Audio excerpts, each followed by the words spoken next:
السلام علیکم ورحمۃ اللہ وبرکاتہ۔ دوستو، کیسے ہو آپ سب؟ امید کرتا ہوں سب خیریت سے ہوں گے۔ دعا کرتا ہوں اللہ تعالیٰ آپ سب کو سلامت رکھے ایمان اور یقین کے ساتھ۔ دوستو، اس وقت شادی بیاہ کا موقع چل رہا ہے۔ علاقے میں کئی جگہ شادیاں ہو رہی ہیں۔ بدقسمتی سے ہم مسلمان بھی غیروں کی طرح شادیوں میں رسم و رواج کرتے ہوئے نظر آتے ہیں، حالانکہ یہ نہیں ہونا چاہیے۔ بہت ساری باتیں آپ حضرات کے سامنے آتی ہیں شادی بیاہ کے حوالے سے کہ کیسے شادی کرنا چاہیے، کون کون سی چیزوں سے رکنا چاہیے، اور کس طرح کی شادی کو اللہ کے نبی صلی اللہ علیہ وسلم نے پسند فرمایا، کس کو بابرکت کہا۔ شادی میں آئے ہوئے لڑکیوں سے پرہیز کرنا اور اسے دیکھنے سے بچنا، اس پر اگر نظر پڑ جائے تو اپنی آنکھوں کو بچانا، یہ بہت زیادہ ضروری ہوتا ہے۔ آج ہم اکثر نوجوان مسلمانوں کو یہ دیکھتے ہیں کہ شادی کے موقع پر ان کے چلنے پھرنے کا انداز بدل جاتا ہے، ان کے کپڑے کی رنگت بدل جاتی ہے، ان کے بولنے کا سٹائل چینج ہو جاتا ہے، اور وہ اپنی ہر عادت کو اس کے مطابق ڈھالنا چاہتے ہیں جس کے مطابق ڈھالنے سے کوئی فائدہ اس کو نہیں ہونے والا۔ دوستو، آپ کو میں ایک عجیب بات بتاؤں کہ بنی اسرائیل میں جو تباہی کا ذریعہ بنا وہ عورت تھی۔ کہا جاتا ہے کہ ایک آدمی تھا بلعم بن باعور جس کا نام تھا، وہ مستجاب الدعوات تھے، اسے اسم اعظم یاد تھا۔ وہ اسم اعظم کی وجہ سے اپنی تمام دعاؤں کو قبول کرا لیتے تھے۔ اس زمانے میں موسیٰ علیہ السلام ایک لشکر کے ساتھ ایک لڑائی کے لیے نکلے تھے، اور ایک پہاڑ کے پاس موسیٰ علیہ السلام نے اپنے خیمے کو لگایا تھا۔ جب ان لوگوں نے دیکھا کہ موسیٰ علیہ السلام اپنے لشکر کے ساتھ میرے قریب آ گئے ہیں، مجھے قتل کرنے کے لیے آ گئے ہیں اور مجھے یہاں سے نکالنے کے لیے آ گئے ہیں، تو یہ لوگ بلعم جو مستجاب الدعوات تھے ان کے پاس گیا اور کہا کہ آپ ایسا کریں کہ موسیٰ علیہ السلام اور ان کے لشکر کے بارے میں بد دعا کر دیں۔ تو اس آدمی نے کہا کہ جو میں جانتا ہوں وہ تم نہیں جانتے، میں ایسا کیسے کر سکتا ہوں کہ میں اللہ کے پیغمبر کے لیے بد دعا کر دوں یا اس لشکر کے لیے بد دعا کر دوں، یہ ہم سے نہیں ہوگا، ہم ایسا نہیں کر سکتے۔ ان لوگوں نے اصرار کیا، بہت ضد کیا، آپ کر دو کر دو، اصرار کرنے لگے، لیکن وہ تیار نہیں ہوئے۔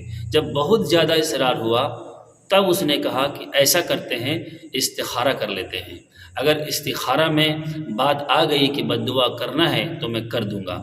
وہ اپنے تمام کام استخارہ کیے بغیر نہیں کرتے تھے، ایسا اس کے بارے میں لکھا ہے۔ مظاہر حق جدید میں یہ باتیں لکھی ہوئی ہے، میں اسی کو مطالعہ کر کے آپ کے سامنے یہ باتیں کہہ رہا ہوں۔ کہتے ہیں کہ جب وہ استخارہ کیا، استخارہ کرنے کے بعد استخارہ میں خواب میں اسے یہی بتایا گیا کہ آپ کسی بھی مومن کے لیے، کسی بھی پیغمبر کے لیے بد دعا نہیں کر سکتے۔ جب وہ جاگا تو لوگوں کو اپنے خواب کے بارے میں بتایا کہ خواب میں اس طرح سے مجھے بتلایا گیا کہ میں بد دعا نہیں کر سکتا۔ پھر بھی لوگ نہیں مانے، اصرار کرتے رہے۔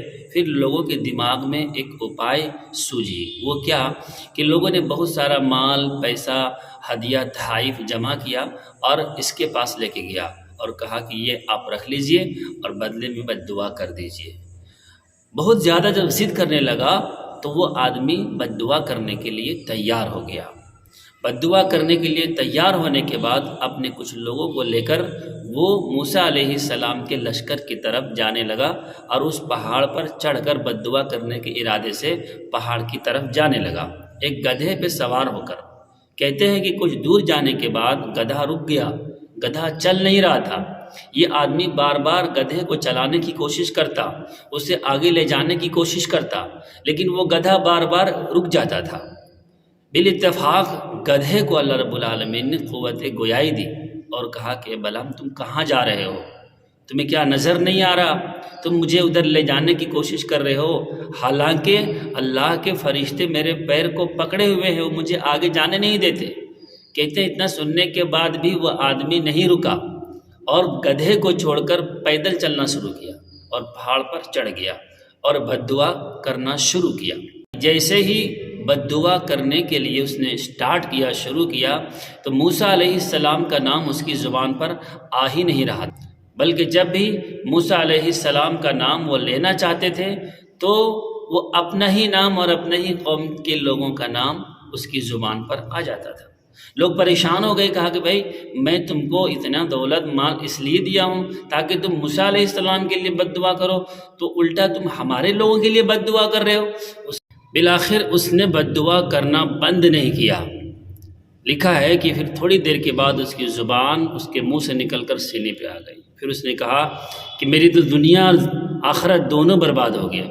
پھر اس نے دماغ لگایا، کہا کہ دیکھو اب ایسا کرتے ہیں، کچھ نیا جال بچھانا پڑے گا تاکہ اس کا لشکر برباد ہو جائے۔ پھر اس نے یہ کہا کہ ایسا کرو کہ اپنے قوم کے لوگوں کے جو لڑکیاں ہیں، عورتیں ہیں، اس کو بنا کے سنوار کے خوبصورت بنا کے اس کے لشکر میں بھیجو، اور کچھ سامان دے دو اسے کہ وہاں اس لشکر میں بیچنے کے بہانے سے جائے، اور کہا کہ اس کو سمجھا دینا کہ اگر کوئی آدمی اپنے پاس بلائے کسی لڑکی کو تو کوئی انکار نہ کرے۔